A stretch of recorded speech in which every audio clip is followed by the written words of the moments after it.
இல்லை, ஒரு முக்கியமான கருத்து நம்முடைய ஜெயபிரகாஷ் காந்தி அவர்கள் சொன்னாங்க. 90% அரசு பள்ளி மாணவர்கள் தேர்ச்சி பெற்றிருக்காங்க அப்படின்னாங்க.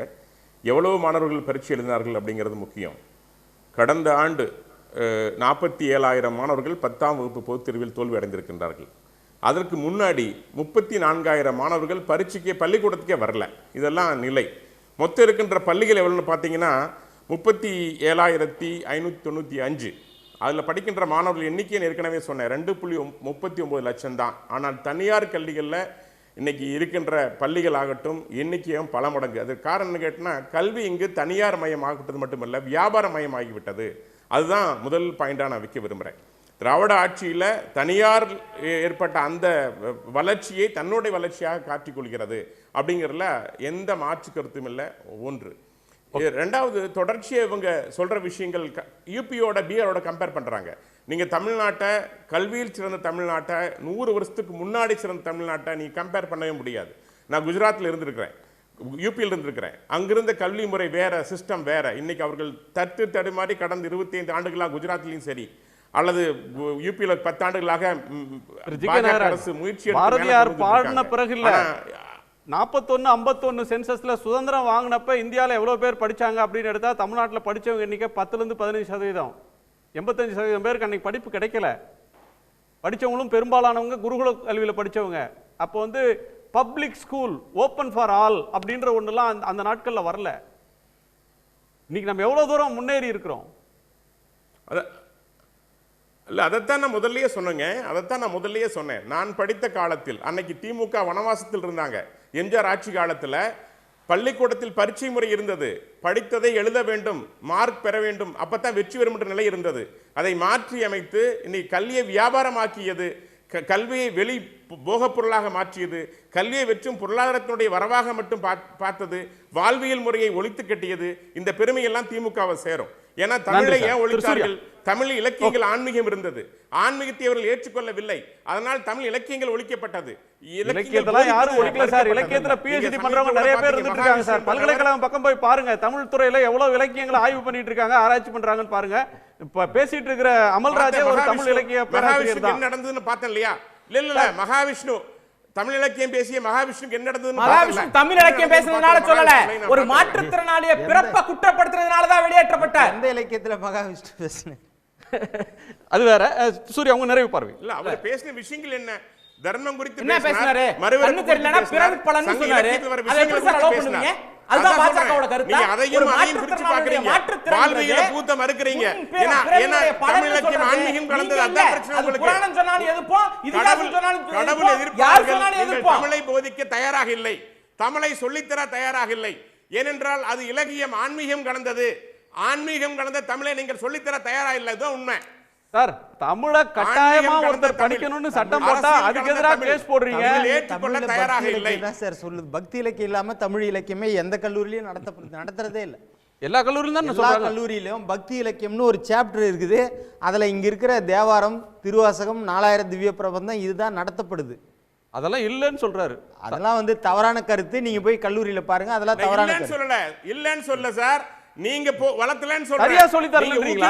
சொல்றேன், அதை போற்றவில்லை இல்லையா? அது வந்து தவறான கருத்து. இது தவறான கருத்து. நீங்கள் ஆங்கிலத்தை முன்னிலைப்படுத்துறீங்க, பிரெஞ்சு முன்னிலைப்படுத்துறீங்க, ஜப்பான் மொழி முன்னிலைப்படுத்துறீங்க. இல்ல நீங்க ஆங்கிலத்தை முன்னிலைப்படுத்துறீங்க, தமிழை முன்னிலைப்படுத்தலாம், பிரெஞ்சு முன்னிலைப்படுத்துறீங்க சார். ஆங்கிலத்துல முன்னிலைப்படுத்துறது என்ன சார் தப்பு? தமிழை அழிக்கிறீர்கள். முன்னிலைப்படுத்துவது என்ன தப்பு? ஆங்கிலத்தால தமிழர்கள் முன்னேறி இருக்கிறாங்களா இல்லையா? இன்னைக்கு அமெரிக்கால, ஐரோப்பியால வந்து ஹிந்தி படிச்சிட்டு போனவங்களா தமிழர்களா? தேவைங்கறேன் சார். தமிழ் முதன்மையான ஒன்று. தமிழை படிச்சிட்டு தமிழ் பற்றோடு தான் ஆங்கிலத்தை படிக்கிறாங்க. யாரும் தமிழை படிக்காம ஆங்கிலம் படிக்கல.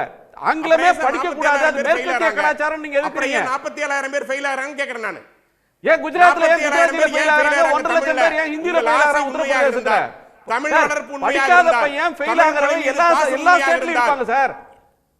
ஹிந்தில எத்தனை லட்சம் பேர் படிச்சா இப்ப ஃபெயில் ஆனாங்க உத்தரப்பிரதேசத்துல? போன மே மாசம் வந்துச்சு ரிசல்ட். வேணா கூகுள் பண்ணி பாருங்க.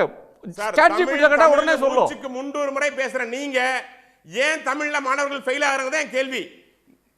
தமிழ்னு எந்த மாணவனும் எந்த பாடத்திலும் ஃபெயில் ஆகக்கூடாதுன்னு சொல்லுங்க. அந்த மாணவன் வந்து இங்கிலீஷ்ல ஃபெயில் ஆகலாமா, கணக்குல ஃபெயில் ஆகலாமா? தரம் இல்லைன்னு கேள்வி. நீங்க தரமான கல்வி கொடுத்தீங்களான்னு கேக்குறேன் நானு.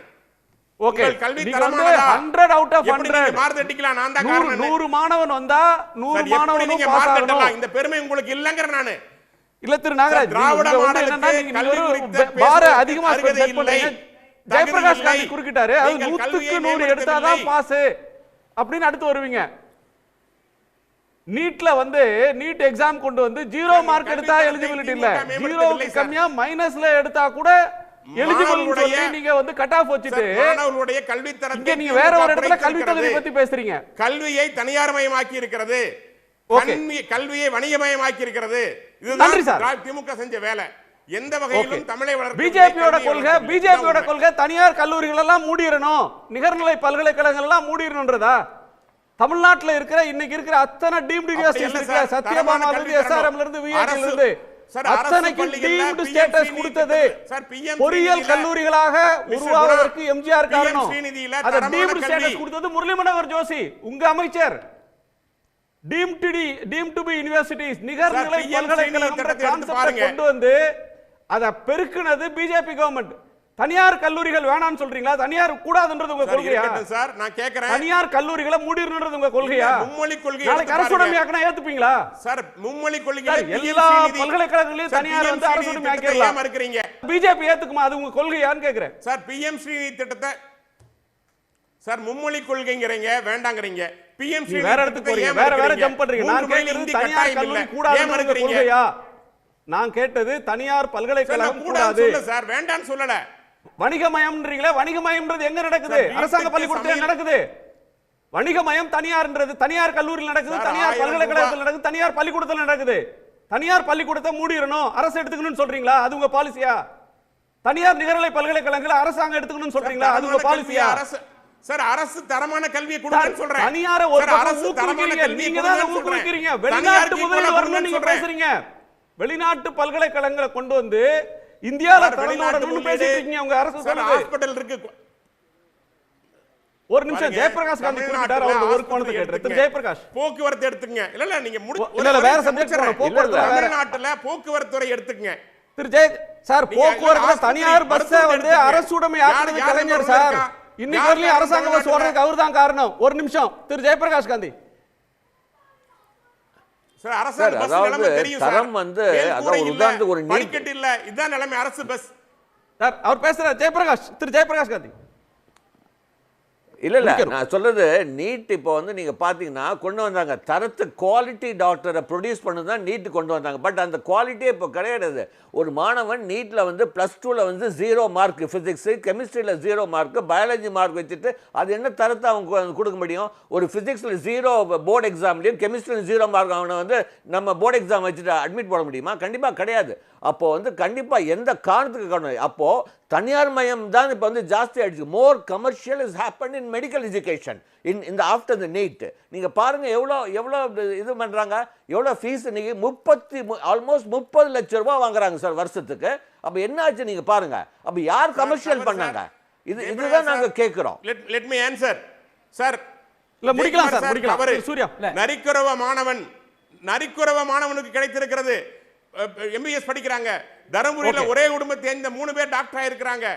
அரசு பள்ளியில படிச்ச 7.5% அந்த இதனால இன்னைக்கு சார் அவர்கள் இன்னைக்கு 12,000 முடிச்சறனே. ஏன் நேரத்துல பேசிட்டீங்க, அப்புறம் பேசுங்க. சூர்யா சார் தொடர்ந்து பேசலாம். நாராஜ் ஒரு நிமிஷம். அடிப்படையில் நேற்று இந்த விழா யாரையெல்லாம் எரிச்சலூட்டி இருக்கு அப்படின்னு கேட்டா முதன்மையாக எதிர்க்கட்சி தலைவர் எடப்பாடி பழனிசாமி எரிச்சலூட்டி இருக்கு. நேற்று வந்து இந்த விழா நடந்துகிட்டு இருக்கும் போதே பிரச்சார மேடையில் என்ன பேசுறாருன்னா, 5ஆம் வகுப்பு மாணவனுக்கு 3ஆம் வகுப்பு பாடத்தை படிக்க முடியல அப்படின்னு ஒரு அபாண்டமான குற்றச்சாட்டை வைக்கிறார். எனக்கு தெரிஞ்சு இந்த ஏஎஸ்சிஆர்ங்கிற ரிப்போர்ட்டை தாண்டி வேற எந்த இடத்துலையும் இந்த டேட்டா கிடையாது. இந்த ஏஎஸ்சிஆர்ங்கிறது என்ன? தமிழ்நாட்டினுடைய கல்வி பெருமிதத்தை முன்வைக்கும் போதெல்லாம் வலதுசாரிகளும் சங் பரிவார் கும்பலும் இதைத்தான் எடுத்துட்டு வராங்க. அது என்ன அரசுடைய அதிகாரப்பூர்வ ஆவணமா? அரசு அங்கீகரிச்ச ஆவணமா இருந்தாலும் எடுத்த டேட்டா யாரோடது? ஒரு என்ஜிஓவோட டேட்டா.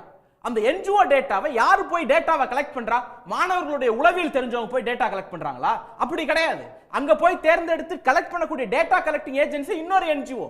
அது மட்டும் இல்லாம அதர்ஸ்னா யாருன்னே தெரியாது. முகமறியாதவர்கள், முகம் தெரியாதவர்கள், முகமூடி அணிந்தவர்கள்லாம் போய் டேட்டா கலெக்ட் பண்ணிட்டு வந்து தமிழ்நாட்டின் கல்வித்தரம் சரியில்லை அப்படிங்கிறாங்க. இன்னும் வெளிப்படையா சொல்லணும்னா இவர்கள் மீது குற்றச்சாட்டே இருக்கு.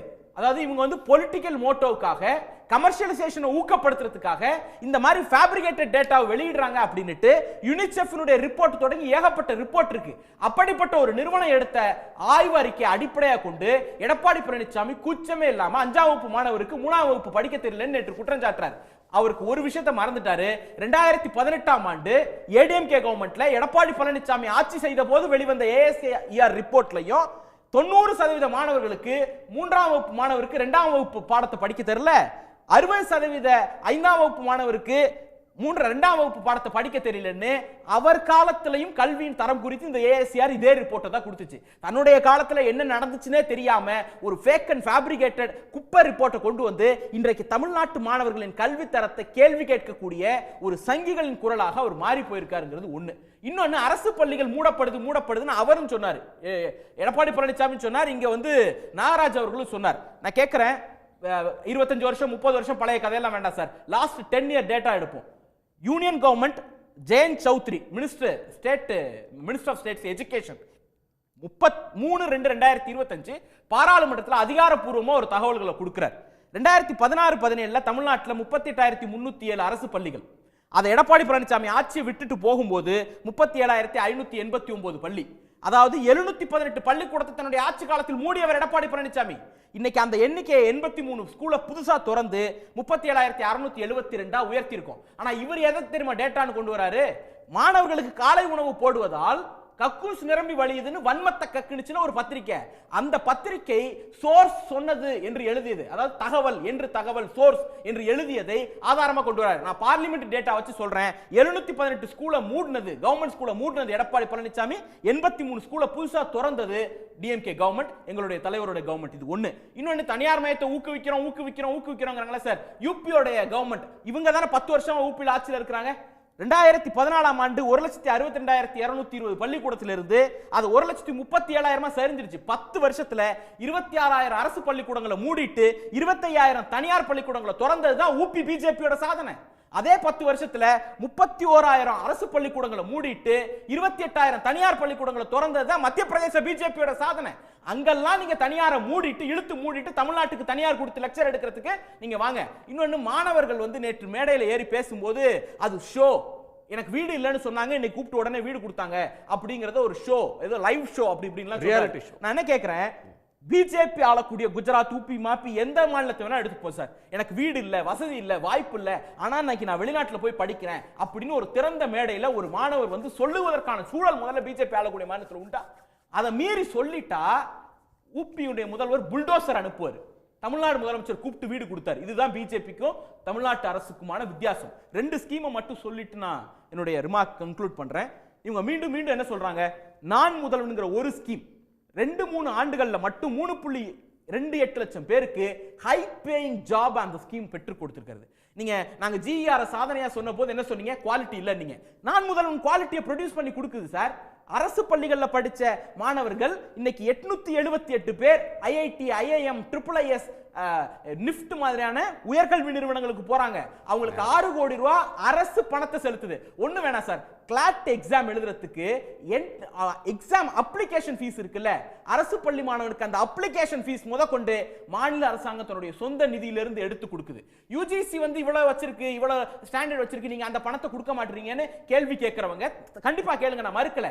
அதே சமயம் யூஜிசி எதுக்கு 6,400 கோடி ரூபாய் ஒதுக்கிட்ட இந்த ஒரே ஆண்டுல 4,000 கோடியை குறைச்சு 2,500 கோடியா கம்மி பண்ணுச்சுங்கிறது சேர்த்து கேளுங்க. அப்படி கேட்டா அது நியாயமான கேள்வியா இருக்கும். உடனுக்குடன் செய்திகளை தெரிந்து கொள்ள சன் நியூஸ் பெல் ஐகானை கிளிக் பண்ணுங்க.